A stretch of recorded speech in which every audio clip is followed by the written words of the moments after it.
Gabriella, and today we're going to be talking about how to be secure. If you haven't read my last article or watched my last video on how to be confident, I suggest you stop this video right now and go watch that really quick before you continue on with this video, because the two kind of go hand in hand. So, as we talked about last week, being confident really lies in knowing who you are, and more importantly, whose you are. But this week we're going to be talking about how to be secure, and being secure really lies in knowing who God is. So today we're going to be recapping those few points that we read in Romans about who God is. Number 1, God is for you. A lot of times it feels like God can be out to get us. It feels like he's just like some cloud hanging over us, or he's just like a guy standing over our shoulder waiting for us to mess up. But that couldn't be further from the truth. God is for us, rooting for us. He isn't in the business of pointing out your flaws or keeping you down. No. In fact, he's in the business of redemption, taking broken things and making them new and beautiful. So that's the kind of God that we serve. He's not out to get us, but he's really helping us to move forward. Number 2.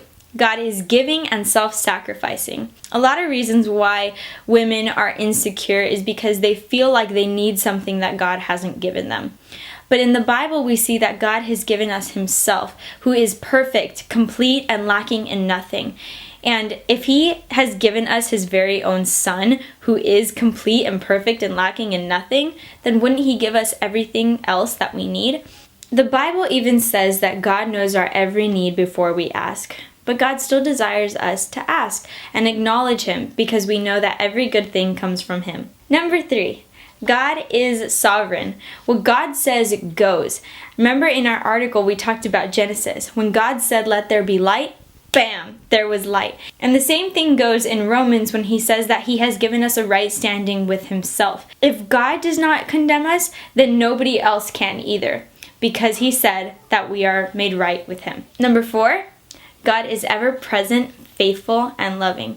He never leaves us. Think about it, that he's the only reason why we know anything about loyalty and faithfulness, because he's the very creator of it. He embodies the very essence of loyalty.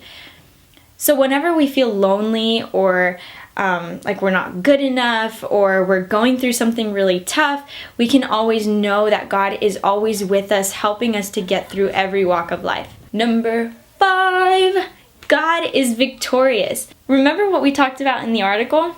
Imagine playing your favorite sport with the champion of that sport. Would you be confident that you would win? Not because of your own power, but because of whose team you're on.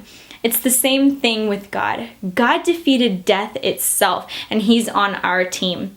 He's victorious, and he shares his victory with us. And the last point is that God is all-powerful. Not only does he have authority over all creation, but he has the power to back that up. So literally, nothing can come against. You are in God's hands, and he has the power to keep it that way.